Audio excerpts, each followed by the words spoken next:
Welcome to the AFR Saints channel, where we provide you daily content on your favorite team, the New Orleans Saints. Do us a favor and hit that subscribe button. Be sure to leave your comments below and smash that like button. Who dat? Is the NFC South overrated or maybe underrated? I mean, did three teams start 2-0? Everybody took it on the chin this past weekend, maybe all coming down to earth. Greg Auman covers the NFC South for Fox Sports, based there out of Tampa. I've covered the Bucs for a long time. Good enough to join us for a couple of minutes here. Hey, Greg, thanks for the time, man. How are you? Doing well, guys. Hope you are too. Thanks for having me on. Yeah, we're doing really well. I'm not sure, Greg, what my expectation was for Baker Mayfield. I mean, I thought Tampa was just tanking this year in the Caleb Williams sweepstakes, but they go out and they start 2-0. Based on whatever the realistic expectation was coming into the season, how have they been through 3 weeks?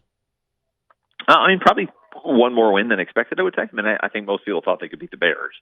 But to go to Minnesota and win there, that's one of the, probably one of the 5 or 6 tougher games on their schedules. Minnesota obviously has shown they're not the team that most people thought they were. But no, I think for Baker to do what he's done, just to have only one turnover in 3 games is kind of what they're hoping for. I think he's been a guy who can make plays, but has trouble limiting his mistakes. So the challenge is to get him to do what he's done the last 3 games. I think they're dealing with some injuries right now, especially on the defensive side. But no, this Sunday's game is kind of a big one. The winner of Bucs Saints on Sunday in New Orleans, kind of can set themselves up as the team to beat in the NFC South, at least for the early going here. How are they doing it, Greg? They have a fair amount. I think everybody, understandably, saw that Tom Brady retired and kind of wrote him off. But, they have a ton still on this team from that Super Bowl team, especially on the defensive side. So I think it starts there. They're going to be a lot younger this year as a team. They're probably not as well insulated against injuries. But they, as much as there was like this outside low expectation, Vegas had them, I think, with the over-under at like 6.5 wins, one of the worst teams in the NFL. But in the building, I think it's one of those where most of the guys in that building came to Tampa one way or the other to win championships with Tom Brady. So I think they still have that high expectation, even if the outside doesn't. So, they have 2 straight division titles and 3 straight playoff appearances, and those are streaks that, you'd like to try and continue. As far as tanking, the problem with tanking is that, not that many people above the player level survive that. Right. And if you might get Caleb Williams, or you might get Drake May, or now Shedeur Sanders, but it might be a new coaching staff to go with a new quarterback. It might be a new GM. So the people that are there very much thought they could compete and still want to compete for at least a division title. Yeah, Greg, obviously Tom Brady gone, but we know that there's been injuries on the offensive line. Jensen, namely, we know Leonard Fournette's not there anymore. Be it what it may, they brought in some aging tight ends, Gronk and then Rudolph. A lot of those offensive faces are gone, but they return some of those guys well. But I look and it's like averaging 290 a game on offense, just 78 yards rushing. Is there still explosive potential in this offense with Baker and Mike Evans, Chris Godwin, some of those familiar faces who remain? Yeah, I think those two is probably where it starts. And then you get 2,000-yard receivers. Yeah, you can go back to, Baker's best season is probably 2020 in Cleveland, where it gets them to go, playoff berth for the first time in ages, first playoff win in a long time. And they had a team that, again, had 2 dominant 1,000-yard receivers. That was Beckham and Landry.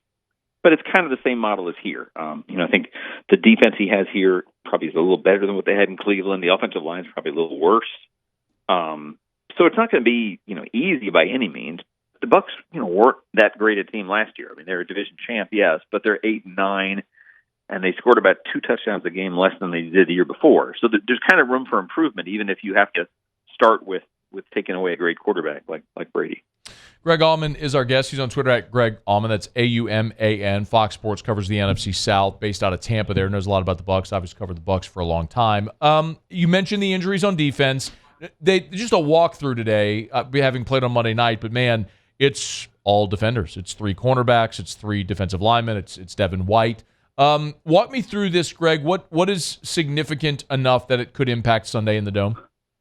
The 2 big ones, honestly, are the 2 corners. They're 2 starting corners, Carlton Davis and Jamel Dean. Davis has missed the last 2 games with a toe injury.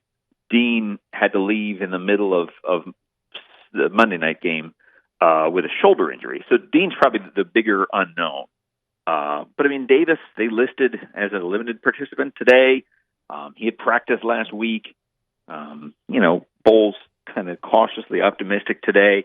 If he's back, that's a big help. That's one polished corner you can put out there and try and neutralize, maybe at least Olave on Sunday. Their depth at corner isn't great. They're very young. They got a second-year player named Zion McCollum who would probably step up if Dean can't go. And that exposes him a little bit. I mean, that means you have a young, untested player, likely lining up against, Michael Thomas on a regular basis. So now it really gets on the front to get some pressure on, it's probably Winston and Carr and get to him and not give them time to expose a vulnerable secondary.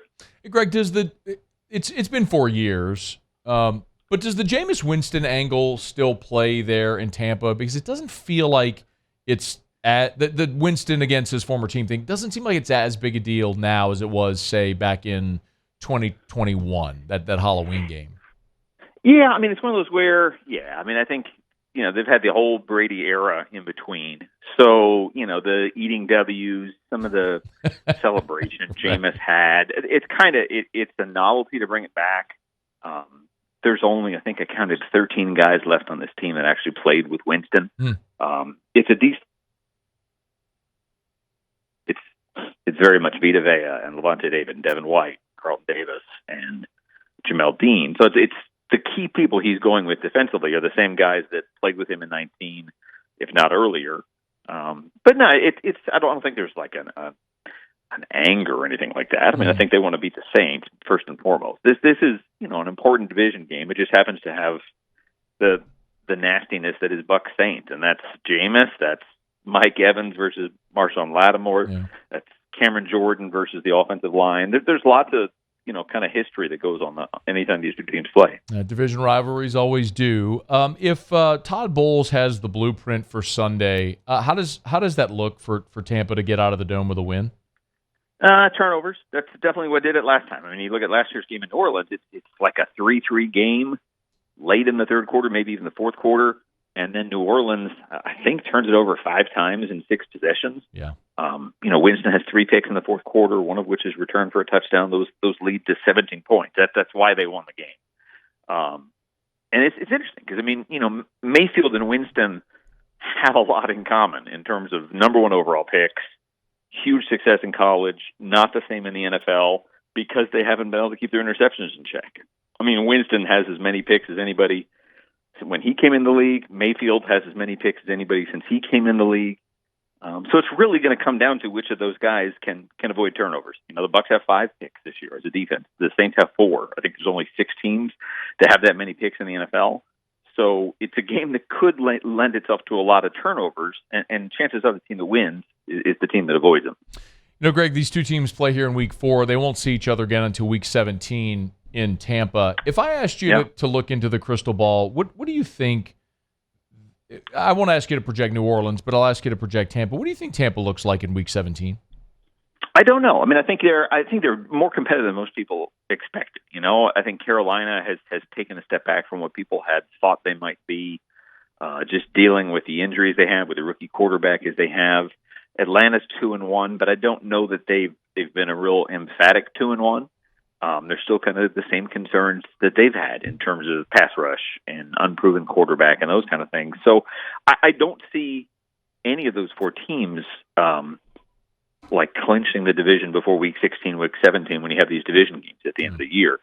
So no, I think it's like a book travel for a lot of these weeks, but not the last month of the season because you don't know which teams, especially that last week. I mean, is Bucs Saints the one that has the division on the line, or it somehow is Falcons Panthers the one that has implications? I think it's probably early to know for sure.